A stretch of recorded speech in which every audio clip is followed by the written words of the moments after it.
Rule 1, पहले खुद को पे करो। अजय एक मिडिल क्लास लड़का था। उसकी लाइफ हर महीने की सैलरी से बंधी हुई थी। 1 तारीख को अकाउंट में पैसे आते और 20 तारीख आते आते अकाउंट खाली।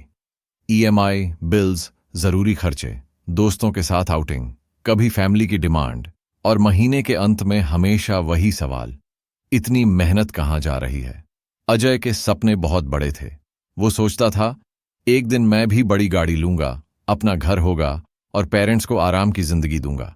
लेकिन रियलिटी ये थी कि सेविंग तो छोड़ो, महीने के आखिर में अक्सर दूसरों से उधार मांगना पड़ता। अंदर ही अंदर गिल्ट होता, पर आदत ऐसी बन चुकी थी कि सैलरी आते ही खर्च हो जाती। एक शाम ऑफिस से लौटते समय उसने देखा, एक बुजुर्ग आदमी बैल्कनी में बैठकर किताब पढ़ रहा था। वही व्यक्ति जो कभी उसी कंपनी में सीनियर थे। लोग उन्हें रिस्पेक्ट से शर्मा सर कहते थे। अजय उनसे मिलने चला गया।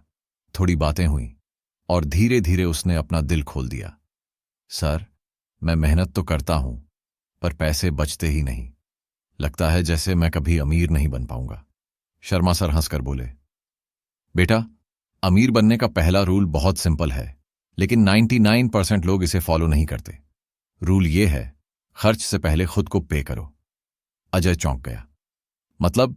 सर ने समझाया, हर महीने सैलरी का कम से कम 10% सबसे पहले अपने लिए बचाकर अलग रख दो। जैसे ही पैसे आते हैं उसी वक्त ये हिस्सा अलग कर दो। चाहे खर्च कितना भी हो, चाहे ईएमआई हो या लग्जरी, लेकिन ये 10% सेक्रेड है। इसे ऐसे समझो जैसे ये तुम्हारे फ्यूचर की टिकट है। अगर ये नहीं बचाओगे तो सारा जीवन दूसरों के लिए काम करोगे, कभी खुद के लिए नहीं। अजय ने कहा, पर सर, सैलरी तो इतनी ज्यादा नहीं है।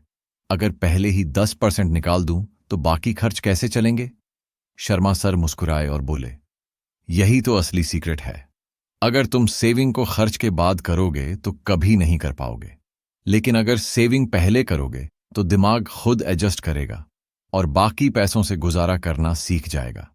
याद रखो, ये 10% तुम्हारे लिए काम करने वाला फ्यूचर का सर्वेंट है। एक दिन यही तुम्हें फाइनेंशियल फ्रीडम दिलाएगा। अजय के अंदर कुछ बदल गया। उसे पहली बार एहसास हुआ कि वो पैसे को कंट्रोल नहीं करता, बल्कि पैसा उसे कंट्रोल कर रहा है। उस रात उसने नोटबुक निकाली और लिखा, रूल 1, सबसे पहले खुद को पे करना है, फिर बाकी दुनिया को। अगले महीने सैलरी आई। पहले ही दिन उसने 10% अलग अकाउंट में डाल दिया। पहले तो लगा कि महीने का बजट टाइट हो गया है, पर धीरे धीरे दिमाग एडजस्ट करने लगा। छोटी छोटी लग्जरीज कम कर दी, बेकार शॉपिंग छोड़ दी, और एंड ऑफ द मंथ पहली बार उसके अकाउंट में पैसा बचा हुआ था। उसके चेहरे पर कॉन्फिडेंस था। उसे लगा, हाँ, ये पॉसिबल है। मैं कंट्रोल ले सकता हूं, मैं अपना फ्यूचर बना सकता हूं। रूल 2, कर्ज को जकड़ लो, वरना वो तुम्हें जकड़ लेगा। अजय ने खुद को पहले पे करने का रूल अपनाया और धीरे धीरे उसका कॉन्फिडेंस बढ़ने लगा। लेकिन एक और प्रॉब्लम थी। उसके ऊपर क्रेडिट कार्ड का कर्ज और छोटे छोटे लोन्स थे। हर महीने की ईएमआई उसकी सैलरी का बड़ा हिस्सा खा जाती थी।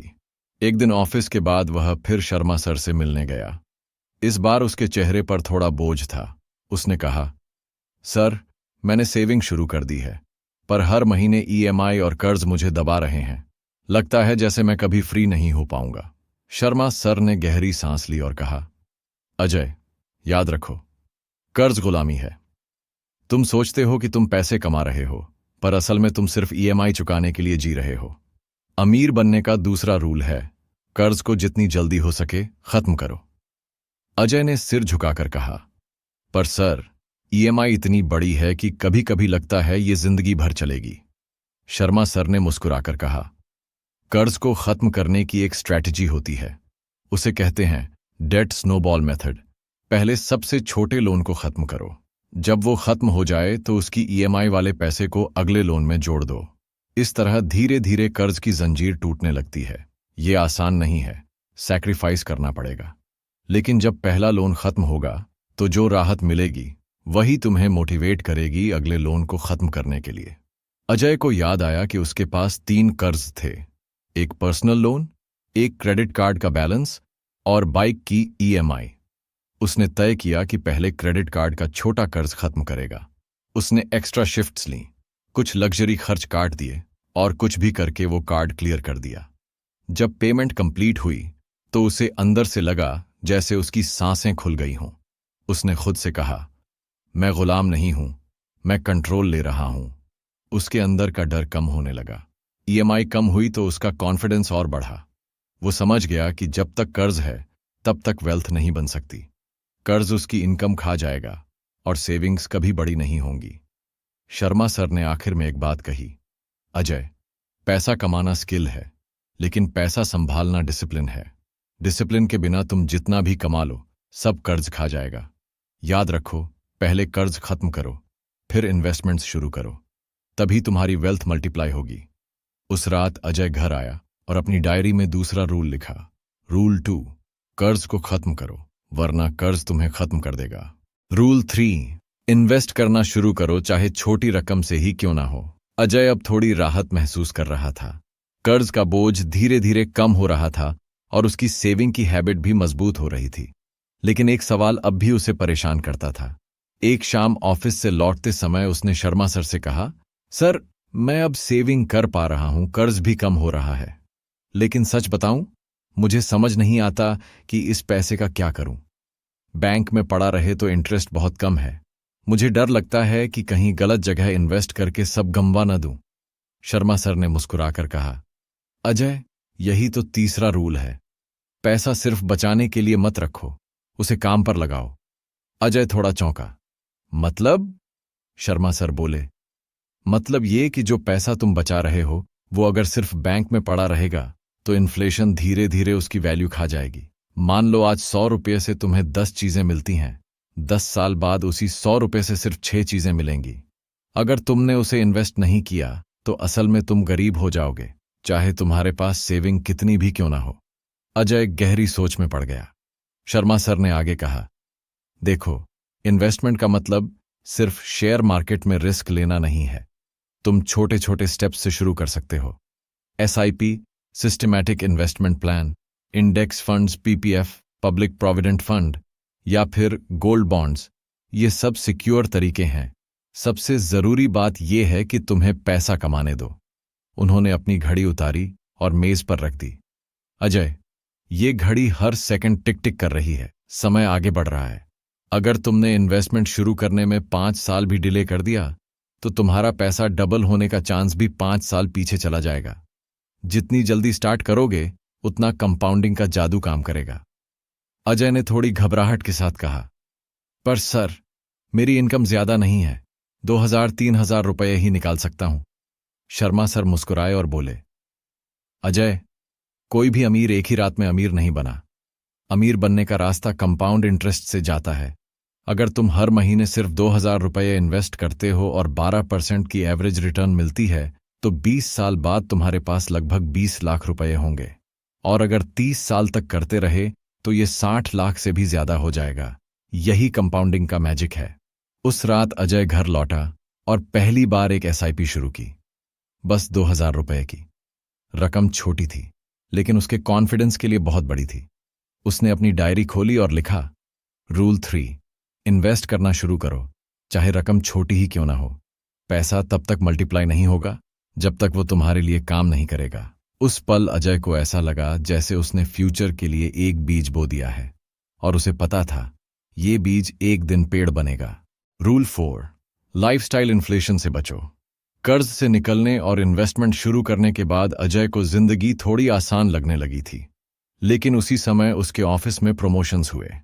अजय की मेहनत रंग लाई और उसकी सैलरी बढ़ गई।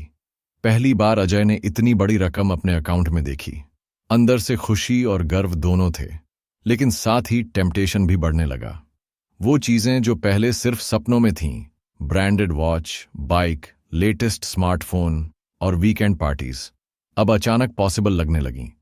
दोस्तों ने भी उकसाया, अरे अजय, अब तो प्रमोशन हो गया है, जिंदगी का मजा लो, ईएमआई पर कार ले लो, थोड़ा स्टाइल दिखाओ, वरना ये पैसे कमाने का क्या फायदा। अजय सच में सोचने लगा था कि क्यों ना अपनी पहली लग्जरी खरीद ले।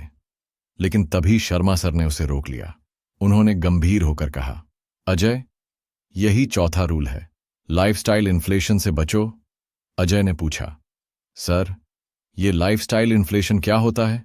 शर्मा सर ने गहरी सांस ली और बोले, जब इनकम बढ़ती है तो लोग अपने खर्चे भी उसी हिसाब से बढ़ा लेते हैं। कल तक जो 10,000 रुपए की सैलरी में भी मैनेज कर रहे थे, अब 20,000 मिलते ही वो लग्जरी को जरूरत समझने लगते हैं और धीरे धीरे वो फिर से जीरो पर पहुंच जाते हैं। बस इनकम बढ़ी होती है लेकिन सेविंग नहीं। उन्होंने एक उदाहरण दिया। मान लो कोई इंसान 20,000 कमाता है और 5,000 बचाता है, फिर सैलरी डबल होकर 40,000 हो जाती है। अगर वो समझदार है तो सेविंग 10,000 कर देगा।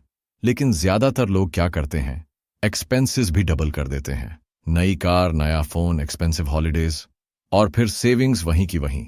यही है लाइफस्टाइल इन्फ्लेशन और यही इंसान को अमीर बनने से रोकता है। अजय को लगा जैसे किसी ने उसका मन पढ़ लिया हो। वो सच में ईएमआई पर बाइक लेने वाला था। शर्मा सर ने आगे कहा, अजय याद रखो, अमीर वो नहीं होता जिसके पास लग्जरी हो, अमीर वो होता है जिसकी फाइनेंशियल फ्रीडम इंटैक्ट हो। उन्होंने एक सिंपल रूल बताया, हर सैलरी हाइक का 50% सेविंग और इन्वेस्टमेंट में डालो, बाकी 25% लाइफस्टाइल के लिए रख लो। इससे तुम एंजॉय भी करोगे और वेल्थ भी बनाओगे।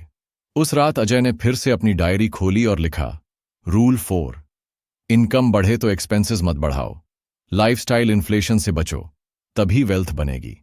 अजय ने खुद से वादा किया कि वो अब लग्जरी के पीछे नहीं भागेगा, बल्कि फाइनेंशियल इंडिपेंडेंस के पीछे भागेगा। रूल 5, इमरजेंसी फंड बनाओ। अजय की जिंदगी अब थोड़ी स्टेबल हो चुकी थी।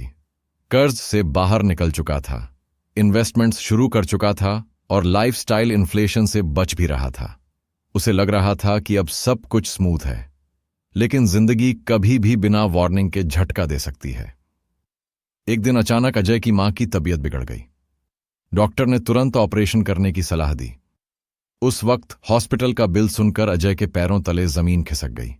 पूरे 1.5 लाख रुपए का खर्च। अजय ने सोचा, अब क्या करूं? अभी तो सेविंग्स शुरू ही की है, इन्वेस्टमेंट्स भी लंबे समय के लिए हैं। इतनी बड़ी रकम एकदम से कहां से लाऊं? उसकी हालत देखकर शर्मा सर खुद उसके साथ हॉस्पिटल आए और वहीं उन्होंने अजय को 5वां रूल समझाया। अजय, यही वो गलती है जो ज्यादातर लोग करते हैं। वो सोचते हैं कि सेविंग और इन्वेस्टिंग ही काफी है, लेकिन सच ये है कि जिंदगी अनप्रेडिक्टेबल है। कोई एक्सीडेंट, कोई मेडिकल इमरजेंसी, कोई जॉब लॉस, और अगर तुम्हारे पास इमरजेंसी फंड नहीं है तो सारा फाइनेंशियल प्लान डगमगा जाता है। फिर तुम या तो लोन्स लोगे या इन्वेस्टमेंट्स तोड़ोगे, दोनों ही गलत हैं। अजय ने सिर झुकाकर कहा, सर, तो इमरजेंसी फंड कैसे बनाते हैं? शर्मा सर मुस्कुराए, सिंपल है, अपनी 6 महीने की सैलरी या बेसिक खर्चों के बराबर रकम हमेशा एक अलग अकाउंट में रखो। ये पैसा कभी इन्वेस्ट मत करना, कभी टच मत करना, सिर्फ इमरजेंसी के लिए। अगर तुम्हारे मंथली खर्चे 30,000 हैं तो कम से कम 1.8 लाख रुपए साइड में होने चाहिए। इससे किसी भी मुश्किल वक्त में तुम मजबूर नहीं लगोगे। उन्होंने गहरी बात कही, इमरजेंसी फंड इंश्योरेंस जैसा होता है। ये तुम्हें वेल्थ नहीं बनाता, लेकिन तुम्हारी वेल्थ बचाता है। अजय ने उस दिन महसूस किया कि वेल्थ बनाना सिर्फ इनकम और इन्वेस्टमेंट का खेल नहीं है, बल्कि प्रोटेक्शन का भी है। अगर सेफगार्ड नहीं है तो पूरी इमारत गिर सकती है। उस रात अजय ने अपनी डायरी में लिखा, रूल 5, इमरजेंसी फंड बनाओ। 6 महीने के खर्च अलग रखो। ये तुम्हारी फाइनेंशियल सिक्योरिटी का फाउंडेशन है। उसने मां के ऑपरेशन का खर्च किसी तरह रिलेटिव्स की मदद से मैनेज किया, लेकिन उसने ठान लिया कि अब सबसे पहले इमरजेंसी फंड बनाएगा। रूल 6, इंश्योरेंस को खर्च मत, इन्वेस्टमेंट समझो। अजय अब समझ चुका था कि इमरजेंसी फंड कितना जरूरी है, लेकिन जिंदगी हमेशा एक कदम आगे होती है। एक शाम वो ऑफिस से लौट रहा था। सामने ट्रैफिक जैम था। तभी अचानक उसकी नजर एक एक्सीडेंट पर पड़ी। एक बाइक वाला बुरी तरह गिरा पड़ा था और उसके परिवार वाले रो रहे थे। एम्बुलेंस आई, लेकिन सब लोग घबराए हुए थे। उसने पास खड़े एक आदमी को कहते सुना, बेचारे ने इंश्योरेंस नहीं करवाया था, अब फैमिली पर लाखों का बोझ आ जाएगा। ये सुनकर अजय की रूह कांप गई। उसने तुरंत शर्मा सर से बात की, सर, क्या इंश्योरेंस इतना जरूरी है? क्या ये बस एक्स्ट्रा खर्च नहीं है? शर्मा सर मुस्कुराए, यही सबसे बड़ी गलती है बेटा। लोग इंश्योरेंस को खर्च समझते हैं, लेकिन असल में ये तुम्हारे परिवार की सबसे बड़ी इन्वेस्टमेंट है। इंश्योरेंस तुम्हें नहीं, तुम्हारे डिपेंडेंट्स को बचाता है। सोचो, अगर तुम्हें कुछ हो जाए तो तुम्हारे बच्चों, पत्नी, माता पिता का क्या होगा? क्या तुम चाहोगे कि वो कर्ज में डूब जाएं? अजय चुप था। उसके मन में अपनी मां और छोटी बहन का चेहरा घूम गया। शर्मा सर ने आगे कहा, लाइफ इंश्योरेंस और हेल्थ इंश्योरेंस, ये दोनों हर इंसान के पास होना चाहिए। लाइफ इंश्योरेंस का मतलब लग्जरी नहीं है, बल्कि सिक्योरिटी है। ये तुम्हारे न रहने पर भी तुम्हारे परिवार को स्ट्रांग बनाता है। और हेल्थ इंश्योरेंस तुम्हें मेडिकल खर्चों से बचाता है, जो आजकल हर साल बढ़ते ही जा रहे हैं। अजय ने पूछा, लेकिन कितना इंश्योरेंस लेना चाहिए? शर्मा सर ने काल्म होकर जवाब दिया, लाइफ इंश्योरेंस कम से कम तुम्हारी सालाना इनकम का 10 गुना होना चाहिए, और हेल्थ इंश्योरेंस इतना होना चाहिए कि एक बड़ी बीमारी का खर्च अकेले मैनेज कर सके। ये सोचो कि इंश्योरेंस एक अम्ब्रेला है, बारिश आ भी जाए तो तुम भीगोगे नहीं। उस दिन अजय ने इंश्योरेंस को बोझ नहीं बल्कि investment in peace of mind समझा। उसने तुरंत एक प्रॉपर टर्म इंश्योरेंस और हेल्थ इंश्योरेंस लिया। रात को उसने डायरी में लिखा, रूल 6, इंश्योरेंस कोई खर्चा नहीं है, ये तुम्हारे परिवार की फाइनेंशियल ढाल है। इसे नजरअंदाज करना सबसे बड़ी मूर्खता है। रूल 7, लोन लो, लेकिन केवल एसेट बनाने के लिए, खर्च के लिए नहीं। एक दिन ऑफिस में अजय ने देखा कि उसका दोस्त विक्रम नई कार लेकर आया है। सब लोग उसकी गाड़ी की तारीफ कर रहे थे। अजय के मन में भी हल्की सी जलन हुई। उसने सोचा, मुझे भी ईएमआई पर कार ले लेनी चाहिए, आखिर जिंदगी एक बार मिलती है। रात को वो शर्मा सर के पास पहुंचा और बोला, सर, मैं सोच रहा हूं लोन लेकर एक कार खरीद लूं। ईएमआई मैनेजेबल है और सब दोस्त भी इंप्रेस होंगे। शर्मा सर हल्के से हंसे और बोले, अजय, लोन बुरा नहीं है, लेकिन लोन दो तरह के होते हैं। एक वो जो तुम्हें कंगाल बनाता है, और एक वो जो तुम्हें अमीर बना सकता है। फर्क बस इतना है कि तुम लोन कहां लगा रहे हो। अजय ने हैरानी से पूछा, सर, लोन कैसे अमीर बना सकता है? शर्मा सर ने समझाया, अगर तुम लोन लेकर कार, बाइक, आईफोन या लग्जरी चीज खरीदते हो तो वो लोन तुम्हें धीरे धीरे गरीब करेगा, क्योंकि ये सब डिप्रिशिएटिंग एसेट्स हैं जिनकी वैल्यू समय के साथ घटती है। लेकिन अगर तुम लोन लेकर कोई घर खरीदते हो जिसे रेंट पर चढ़ा सको, या कोई दुकान, या कोई ऐसा बिजनेस जिसमें इनकम आए, तो वही लोन तुम्हें फाइनेंशियल फ्रीडम की ओर ले जाएगा। अजय गहरी सोच में पड़ गया। शर्मा सर ने आगे कहा, लोन ऐसा होना चाहिए जो तुम्हें पैसा बनाए, खर्च न करवाए। कर्ज का इस्तेमाल फ्यूअल की तरह करो। फ्यूअल अगर सही जगह जलेगा तो रोशनी देगा, गलत जगह जलेगा तो घर जला देगा। उस दिन अजय ने एक बड़ा सबक सीखा। उसने खुद को वादा किया, मैं लोन सिर्फ वही लूंगा जो मुझे इनकम जनरेट करके दे। शौक पूरा करने के लिए लोन लेना फाइनेंशियल सुइसाइड है। अगले दिन जब विक्रम ने अजय से पूछा, यार, तू कब कार लेगा? अजय मुस्कुराया और बोला, मैं कार कैश में लूंगा। ईएमआई में ऐसे एसेट पर लगाऊंगा जो मेरे लिए इनकम लाए। उस पल अजय ने अपनी सोच का लेवल बदल दिया। रात को अपनी डायरी में उसने लिखा, रूल 7, लोन कभी शौक के लिए मत लो। लोन सिर्फ वही अच्छा है जो तुम्हें पैसे कमा कर दे। रूल 8, लग्जरी की दौड़ हमेशा तुम्हें गरीब बनाती है। एक शाम अजय अपने कॉलेज के पुराने दोस्त रोहित से मिला।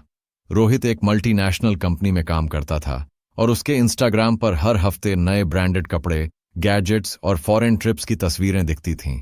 अजय ने हंसते हुए कहा, भाई, तेरी तो जिंदगी मजे में है। रोलेक्स, आईफोन, ब्रांडेड शूज, सब तेरे पास है। सच में तू अमीर बन गया। रोहित ने गहरी सांस ली और बोला, अजय, अमीर? तू गलत सोच रहा है। मैं बाहर से रिच दिखता हूं, लेकिन सच ये है कि मेरी सैलरी हर महीने लग्जरी में खत्म हो जाती है। EMI, credit card bills, personal loan, सब मेरी गर्दन पर बोझ बन चुके हैं। मैं दिखता अमीर हूं, लेकिन अंदर से गरीब हूं। ये सुनकर अजय चौंक गया। शर्मा सर की बात याद आई। लग्जरी की भूख कभी खत्म नहीं होती। आज घड़ी, कल गाड़ी, परसों बंगला।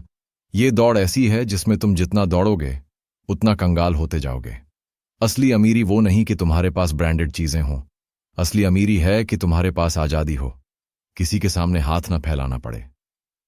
अजय ने सोचा, सच में अगर मैं लग्जरी पर भागा तो मैं भी रोहित की तरह बन जाऊंगा। मुझे ऐसे वेल्थ चाहिए जो मेरे लिए काम करे, न कि सिर्फ दिखावे के लिए। उस दिन उसने खुद से एक वादा किया, मैं लग्जरी का स्लेव नहीं बनूंगा। जब तक मेरे पास इतना पैसिव इनकम ना हो जाए कि लग्जरी मेरे लिए बर्डन ना बने, तब तक मैं सिंप्लिसिटी से रहूंगा। कुछ सालों बाद अजय के पास इन्वेस्टमेंट से इतना पैसा आने लगा कि वो चाहकर भी खर्च ना कर पाए। उस समय उसने पहली लग्जरी घड़ी खरीदी, लेकिन अब वो बोझ नहीं, उसकी मेहनत का सेलिब्रेशन थी। रात को अपनी डायरी में अजय ने लिखा, रूल 8, लग्जरी कभी दौड़कर मत लो, पहले एसेट्स बनाओ, फिर लग्जरी अपने आप तुम्हारे कदमों में होगी। रूल 9, इमरजेंसी फंड ना होना सबसे बड़ी बेवकूफी। अजय की जिंदगी अब एक स्टेडी पेस पर चल रही थी। नौकरी, थोड़ी सी सेविंग्स और धीरे धीरे इन्वेस्टमेंट्स, सब कुछ नॉर्मल लग रहा था। लेकिन जिंदगी हमेशा सीधी रेखा नहीं होती। एक दिन अचानक उसकी मां बीमार हो गई। डॉक्टर ने कहा, तुरंत ऑपरेशन करना होगा और खर्च लगभग 3 लाख रुपए आएगा। अजय के चेहरे का रंग उड़ गया। उसके पास सिर्फ 50,000 की सेविंग्स थी। बाकी रकम के लिए उसे रिश्तेदारों और दोस्तों से मदद मांगनी पड़ी। किसी ने कहा, भाई अभी मेरे पास भी तंगी है।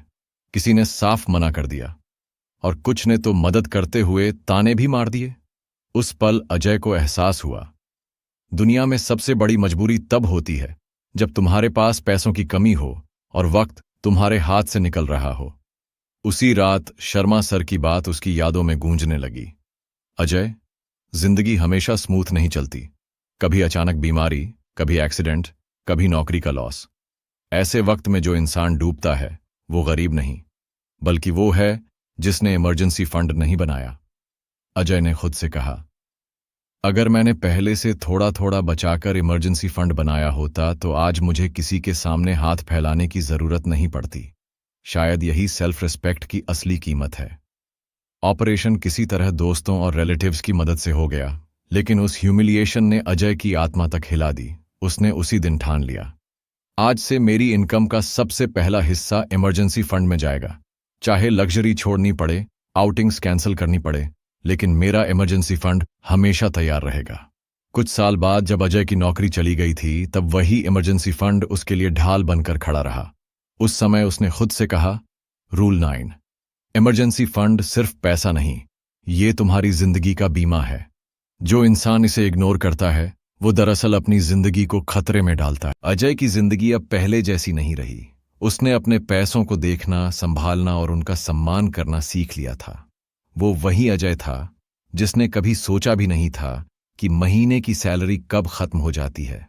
कभी बिना सोचे खर्च करता था, कभी दूसरों को दिखाने के लिए जीता था। लेकिन अब वो बदल चुका था।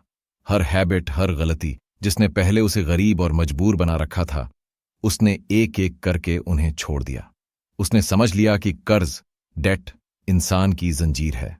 उसने सीखा कि बिना बचत, सेविंग्स, इंसान हमेशा दूसरों के सामने झुका रहता है। उसने मान लिया कि लग्जरी इंतजार कर सकती है, लेकिन फ्यूचर नहीं। और सबसे बड़ा सबक, इमरजेंसी फंड ही असली ताकत है। आज अजय अपने छोटे से घर में बैठा था। बाहर बारिश हो रही थी। उसने खिड़की से बाहर देखा और सोचा, शायद पैसा ही जिंदगी का मकसद नहीं है, लेकिन पैसों की सही आदतें ही इंसान को आजाद बनाती हैं। वो मुस्कुराया, क्योंकि अब उसके पास सिर्फ पैसे नहीं थे, बल्कि मानसिक शांति, पीस ऑफ माइंड थी। उसके दोस्तों ने पूछा, अजय, तुझे ये सब सीखने में इतना वक्त क्यों लग गया? अजय ने धीरे से जवाब दिया, क्योंकि असली समझ तब आती है जब जिंदगी हमें दर्द देती है, और पैसे की गलत आदतें वही दर्द देती हैं जो अंदर तक जला जाती हैं। फिर उसने कैमरे की तरह सामने देखते हुए कहा, अगर तुम ये वीडियो देख रहे हो तो याद रखना, पैसा तुम्हारे हाथ का नौकर है, मालिक नहीं। गलत आदतों से तुम हमेशा गरीब रहोगे, लेकिन सही आदतों से तुम आजाद बन सकते हो। जिंदगी बदलने की ताकत तुम्हारे पास है, बस आज एक सही कदम उठाओ। और यही था अजय की कहानी का आखिरी सबक। पैसों की आदतें बदलो, किस्मत खुद बदल जाएगी।